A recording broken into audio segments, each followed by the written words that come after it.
Will, we'll start hard. What's it going to be like having to replace last year's crazy D line and you and guys kind of filling into those lead roles this year around? What's that task like? Um, but this year we real young and inexperienced. Last year we had a bunch of experienced guys that have been to college for a bunch of years, so we just got to work hard and just keep pushing, keep stacking days. For you, what was kind of your goal last year? Obviously, kind of sitting under the learning tree of the guys in front of you. What were you able to kind of soak up last season? Really just learn how to be a pro, learn how to practice, and when I signed, I knew what I was coming into, so really I just wanted to soak in everything and gain all the knowledge I could from all the older guys. You came in with another guy like Cam Franklin. What have you seen out of him so far, just throughout the weeks of spring camp? Cam, that's my guy, man. He working hard right now. He done took a big jump from when he first got here to now. So he's stacking days on top of days, and he gonna be a real big for us come the fall. What was the toughest part about your freshman year, just in terms of the transition? Was there anything like unexpected that you thought was harder than maybe you thought coming in? Not really. It just the game ain't really speed up on me. It was just like the people, the players and stuff. People are bigger and stronger. But probably as far as like that was my biggest obstacle I had to deal with. Probably was just going from playing to not playing. You feel me? Because in high school, you know how it is. You're the main guy. So it definitely teaches you to be patient and wait your turn. Was that the first time you've ever had to deal with something like that? Yes, sir. What got you through it? Really just controlling what I can control. Like when I got my opportunity to play in the game, just making the most of that. And cause I knew like after last year ended, then it was gonna be my time. So really just getting prepared for this year coming up. So that's really how time went by. That's what I did. I'm just curious, you're from Houston, Mississippi, and there's a NFL defensive lineman from your hometown in Chris Jones. Just curious, is there kind of a common connection there? Just you all both being defensive linemen and y'all both, playing in the SEC?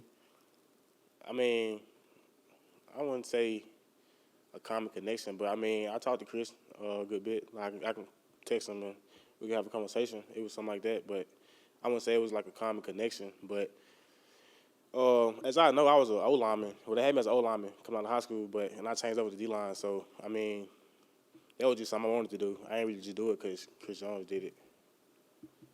We've seen a lot of development and guys improve once they've gotten here under Coach Joyner. How has he helped you in these couple of years?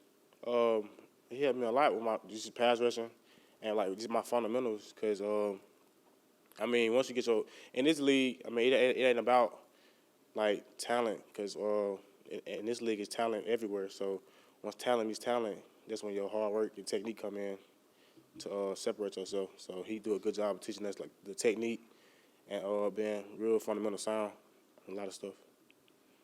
You said you switched over from O-line to D-line? Yeah, so when I first started getting recruited, I was getting recruited as an O-lineman. Like, I didn't start playing D-line until I was like a junior in high school. So, but I played D-line too, though, but it's just like one of my main focus. You feel me? So I started playing D-line really my senior year, and I had picked up Ole Miss and stuff, and I was starting getting recruited both ways. So that's how Was that like your idea or maybe a coach saying, hey, I think your future's on the D-line? What was that decision process like? Really, I just played O-line a lot because, coming from a 4A high school, I played both sides of the ball. So I mainly was O-lineman. I mainly played O-line because, I didn't have to play defense a lot because we had other dudes playing defense. But, it's just something I wanted to do. I'm just curious, in the offensive line, did you play tackle, guard? I played tackle in high school, but I'm sure I probably would have been at guard in college. Did you have any experience playing any of the other two? On the offensive line, or? Like, what you mean, like playing like center? Yeah. Like, were you called upon at any point to kind of fill in those spots? Yeah, I could have played all of them. It was just jack of all trades, I'd say. But I could have did all of it. It just came easy to me, natural to me. Is there any part of you that misses that? No, I would never go back to O-line. It's almost like torture to these D linemen. But I'm happy I chose the defense side. In that 2024 class, obviously Ole Miss cornered the market when it comes to in-state defensive linemen and all that. With you, Cam, Jeffrey Rush, did that hold an additional weight to represent your home state the way y'all did last year? Definitely did. Then, like, if y'all noticed, like, the year before, we had Shantarian Perkins. He came to Ole Miss, and he was the #1 player in the state. Then coming out this year, I was the #1 player in the state. So it kind of set a trend because this past year, we signed the #1 player in the state, which was Caleb Cunningham. So, like, right there, it's kind of like set like a kind of a tradition for, like, the #1 player in the state to come to Ole Miss. It's, like, kind of like just flipping the narrative because, back in the day, most of them went to state. So now we're kind of like flipping the narrative to Ole Miss to be the place to be in the state, Mississippi. Just curious, is Houston, Mississippi usually been kind of Ole Miss's backyard, Mississippi State's backyard, kind of Nah, with plays that growing up? it's Or? state backyard. Honestly, it's a bunch of state fans, you feel me? But it's a couple Ole Miss fans, but, I just liked Ole Miss as a kid, really. But what's crazy is, like, I never came to an Ole Miss game, like, until they recruited me. So I really grew up going to state games, but I was an Ole Miss fan. I just had never came to a game, so it's kind of crazy. But yeah, this is where I'm at now. Thank you for having me.